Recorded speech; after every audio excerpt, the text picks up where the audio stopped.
Summertime tips and fun facts from Paul, Kristen, and Dexter at Total Wine & More. Nothing beats beers and burgers. And with so many to choose from, we've got the perfect cold one waiting for you. Serving up salads at your cookout this weekend? Add a dry rosé to the table for a perfect pairing. When I'm the barbecue grill master, I've got to have a cold lager in my hand. Hey, grab me another. Whether you're hosting or just bringing the wine, Total Wine & More has you covered with 8,000 wines, 3,000 spirits, and 2,500 beers at always low prices. Cheers!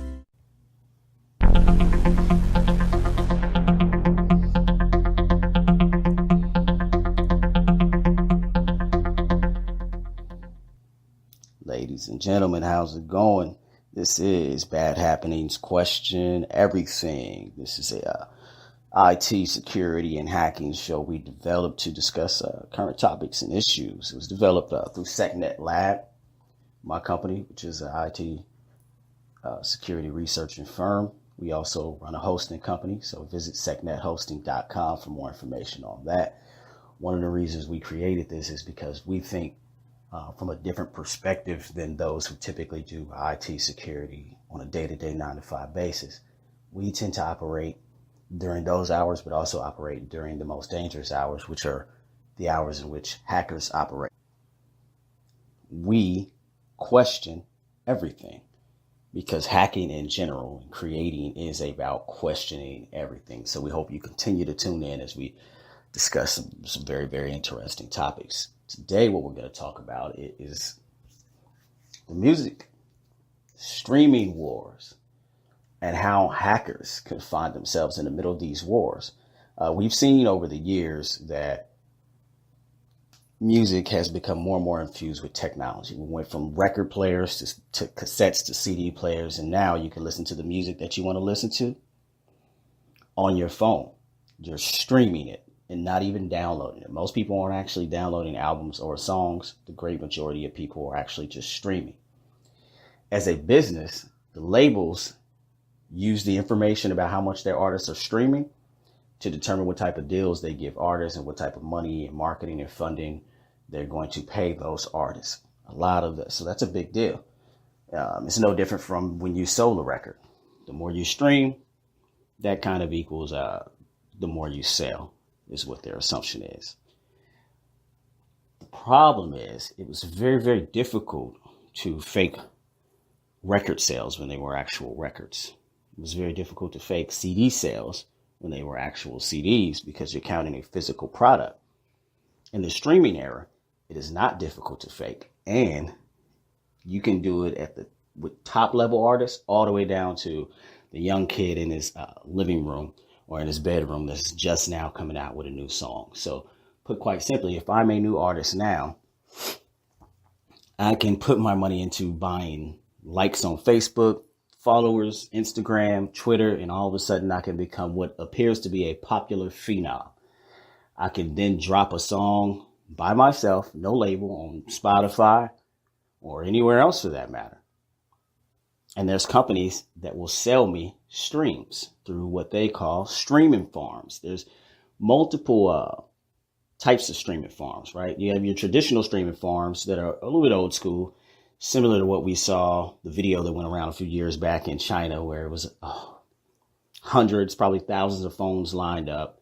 Those phones had a multitude of apps open, iTunes, Spotify, Tidal, et cetera, and those phones were streaming playlists and streaming certain songs in order to boost those streams based on whatever the customer, who's typically an artist or an agent or a label, requested. But that's a hard way to do it because you got to buy that multitude of phones. There's another way to do it, right? You could write a chatbot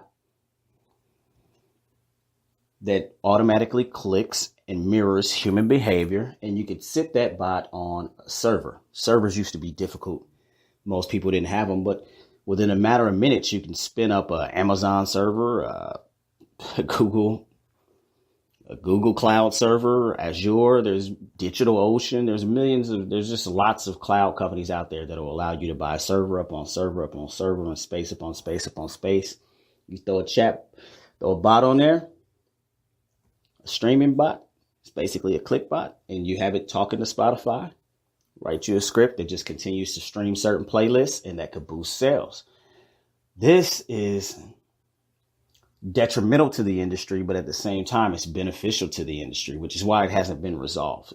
Some security things have been put in place, but not much, right? Because the labels are different. And a lot of other industries, they may say to themselves, wait a minute, we have to stop this fraud. This is not good. Well, in the music industry, record labels and record execs might say, well, we don't care if they're genuine streams or not. They make our artists look more popular and we can book them more shows and go and get them more deals with shoe companies and soda companies and things of that nature. So there's a benefit to pretending that an artist is much more popular than they actually are. The chances are your favorite artists aren't as popular as you think, and your favorite songs aren't as popular as you think, and labels and agents are taking advantage of streaming farms and these new services that are out in order to make you believe the hype. And it's kind of interesting that it was many, many years ago, or quite a few years ago, when Public Enemy said, don't believe the hype, right? So it's a interesting thing how tech has fused itself into the music industry and vice versa. And so there's arguments between labels and the streaming companies that turn about as fair play to both of them is how they feel, right? It's interesting that hackers have now been bought into the fold. Now, let's say these labels have a rivalry. Rivalries amongst record labels used to be different. One label might say to a radio station, if you play artists from that other station, then my artist, who happens to be the biggest artist, won't come to your station to do interviews or perform at your concert.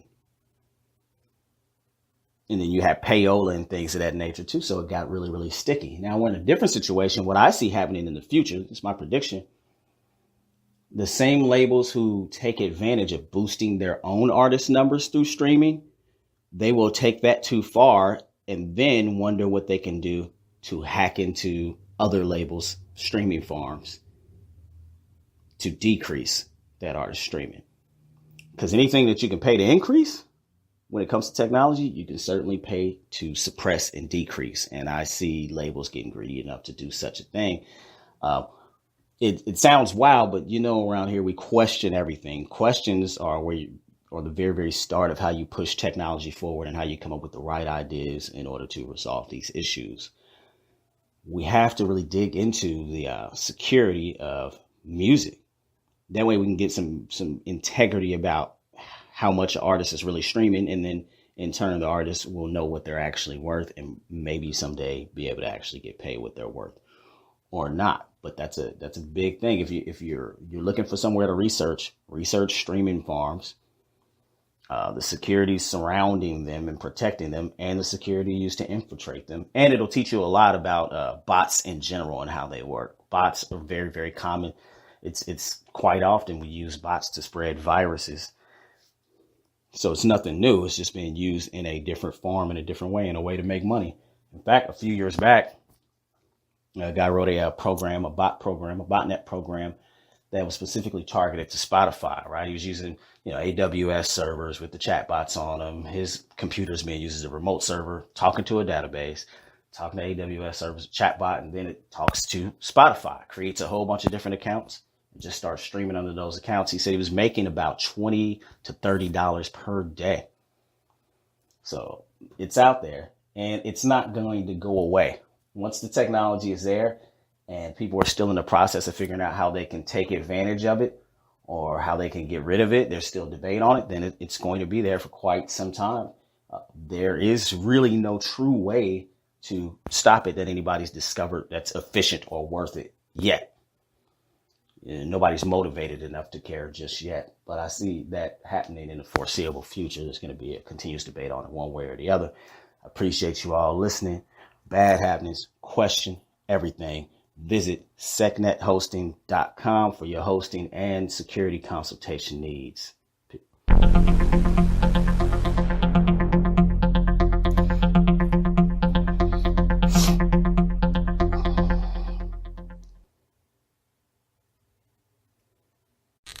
Summertime tips and fun facts from Paul, Kristen, and Dexter at Total Wine & More. If you're topping off your burger with grilled onions and blue cheese, pair your work of art with a spicy Malbec. Nothing beats a buttery Chardonnay with grilled corn on the cob. I'm ready to find you the perfect bottle of white for your next get-together. Pack up the cooler for this weekend. We've got canned wine and beer ready to throw on ice. Whether you're hosting or just bringing the wine, Total Wine & More has you covered with 8,000 wines, 3,000 spirits, and 2,500 beers at always low prices. Cheers! Summertime tips and fun facts from Paul, Kristen, and Dexter at Total Wine & More. Want to be the favorite guest at the cookout this weekend? Bring a sweet Moscato with your homemade cherry pie. Firing up the grill? Cool down with sangria. White or red? We've got recipes for both. Wine is made in virtually every country in the world, and I'm ready to give you a tour to find the right one. Whether you're hosting or just bringing the wine, Total Wine & More has you covered with 8,000 wines, 3,000 spirits, and 2,500